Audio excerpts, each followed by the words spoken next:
Saudara-saudari, Bapak, Ibu, adik-adik, para sahabat Yesus di Paroki Santo Yosef Medari dan di Stasi Santo Thomas Yegan, dan juga para sahabat Yesus dimanapun Anda berada, marilah kembali kita belajar ilmu sejati pada hari Minggu, tanggal 28 Februari tahun 2021, hari Minggu Prapaskah yang kedua. Marilah kita mengawali belajar ilmu sejati kita dengan berdoa. Dalam nama Bapa, Putra, dan Roh Kudus. Amin. Allah Bapa yang Maha Mulia, Engkau telah memaklumkan kepada kami bahwa Yesus Kristus adalah Putramu terkasih. Ajarilah kami untuk selalu mendengarkan dan melaksanakan sabdanya, dan berilah kami pengertian akan misteri sengsara, wafat, dan kebangkitannya demi keselamatan kami. Sebab Dialah Tuhan pengantara kami, yang hidup dan berkuasa bersama Engkau dalam persatuan Roh Kudus, kini dan sepanjang segala masa. Amin. Para sahabat Yesus yang terkasih, kita akan belajar ilmu sejati dari Injil Yesus Kristus menurut Markus bab 9 ayat 2 sampai dengan 10. Pada suatu hari, Yesus berbicara tentang bagaimana ia akan menderita sengsara. Sesudah itu ia membawa Petrus, Yakobus, dan Yohanes, dan bersama mereka naik ke sebuah gunung yang tinggi. Di situ mereka sendirian saja.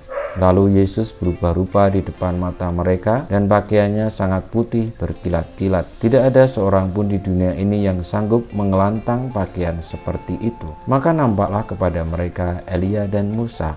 Keduanya sedang berbicara dengan Yesus. Lalu Petrus berkata kepada Yesus, "Rabi, betapa bahagianya kami berada di tempat ini. Baiklah kami dirikan 3 kemah, satu untuk engkau, satu untuk Musa, dan satu untuk Elia." Petrus berkata demikian sebab tidak tahu apa yang harus dikatakannya, karena mereka sangat ketakutan. Maka datanglah awan menaungi mereka, dan dari dalam awan itu terdengar suara, "Inilah anakku terkasih, dengarkanlah dia." Dan sekonyong-konyong waktu memandang sekeliling, mereka tidak lagi melihat seorang pun bersama mereka kecuali Yesus seorang diri. Pada waktu mereka turun dari gunung itu, Yesus berpesan supaya mereka jangan menceritakan kepada siapapun apa yang telah mereka lihat itu sebelum Anak Manusia bangkit dari antara orang mati. Mereka memegang pesan tadi sambil mempersoalkan di antara mereka apa yang dimaksud dengan bangkit dari antara orang mati. Demikianlah Injil Tuhan kita, terpujilah Kristus. Para sahabat Yesus yang terkasih,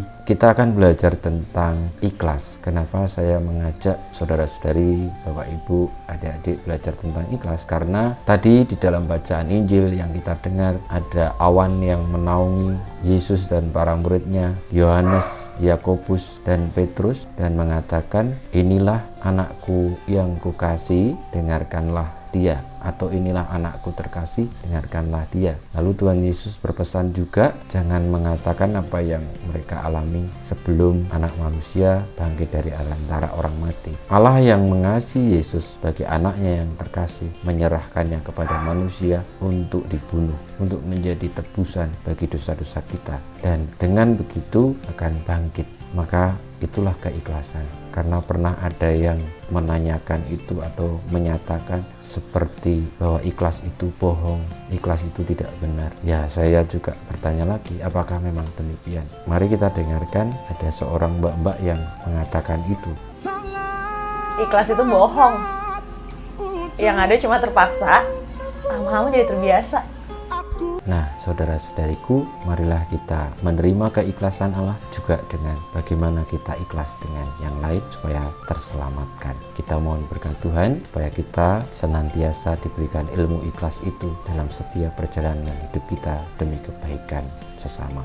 Kemuliaan kepada Bapa dan Putra dan Roh Kudus, seperti pada permulaan, sekarang, selalu, dan sepanjang segala abad. Amin. Ya Yesus, jadikanlah hati kami seperti hati-Mu. Tuhan bersamamu dan bersama Roh-Mu, kita semua hidup kita, perjuangan kita untuk senantiasa ikhlas, senantiasa dibimbing, dilindungi, diberkati Allah yang Maha Kuasa, Bapa, Putra, dan Roh Kudus.